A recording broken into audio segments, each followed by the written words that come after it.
여러분 안녕하십니까?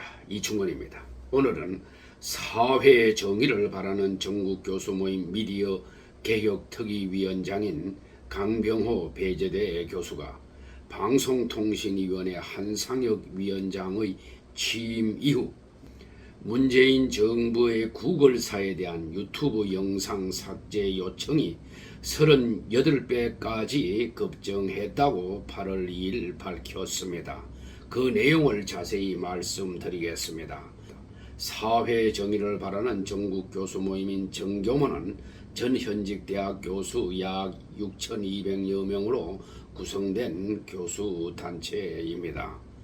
정교모 강병호 위원장에 따른다면 한상혁 방송통신위원장은 2019년 6월 임명 당시부터 자유우파 유튜브를 탄압하려는 문재인 정권의 요구를 충실히 수행할 것이란 의견이 지배적이었다.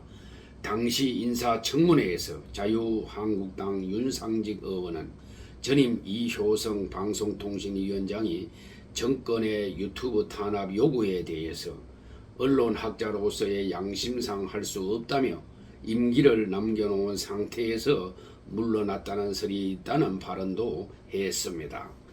정교모 미디어 개혁특위 강병호 위원장은 최근 구글사로부터 입수한 투명성 보고서 중 각국 정부의 유튜브 콘텐츠 삭제 요청 자료를 분석한 결과 2019년 6월 한상혁 방통위원장 임명 후에 한국 정부가 구글사에 통보한 유튜브 콘텐츠 삭제 요청은 이전 3년 대비 15.5배나 급증한 것으로 나타났다며 이같이 밝혔습니다.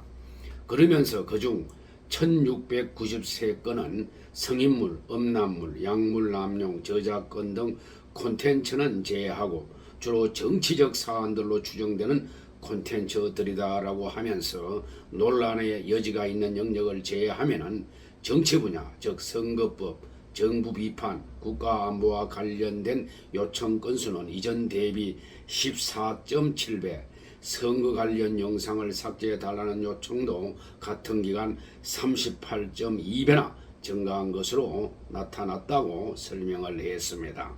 이어 그는 문재인 정권 아래에서 많은 유튜버들은 영문도 모르고 영상의 수익 창출 제한 통보를 받거나 심지어 운영 중인 채널이 폐쇄되는 사태를 겪고도 지금까지 유튜브 내용을 관리하는 자체 알고리즘 탓으로만 생각했지만은 그 뒤에는 한상혁 위원장이 지휘하는 방송통신위원회의 조직적인 활동이 있을 수 있다는 것이 이번 분석에서 밝혀졌다고 강조했습니다.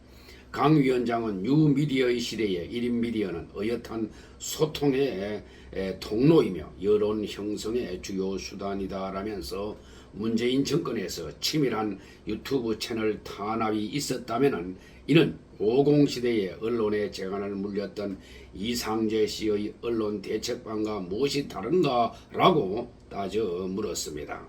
계속해서 강 위원장은 어떤 내용의 영상들을 구글사에 삭제해 달라고 요구했는지, 또한 세간에 놔두는 소위 방통위 구글 대책반의 활동, 즉 개인 미디어의 사찰을 전담하는 조직, 인력이 운영되었는지에 대해서도 상세히 공개해야 한다고 촉구했습니다. 한편 방송통신위원회 관계자는 본지와의 통화에서 위 내용과 관련하여 방통위와는 전혀 관계가 없다고 해명했습니다. 관계자에 따르면 구글 유튜브 삭제 요청 기간은 방통위가 아니라 사안에 따라 관계 부처나 부서 등에서 하는 것이라고 설명을 했습니다.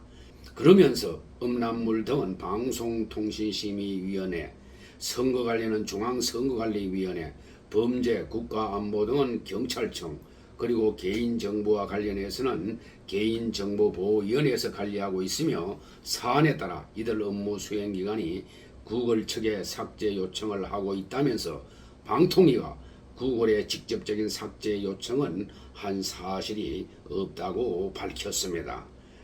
아무튼 이번 정교모가 발표한 내용이 사실이라면 한상혁 방통위원장은 사퇴해야 한다고 봅니다. 사찰 내용에 대한 철저한 조사와 해명이 필요하다고 봅니다. 오늘 방송은 여기서 마치겠습니다. 제 영상을 끝까지 시청해 주신 여러분들께 감사의 말씀을 드립니다.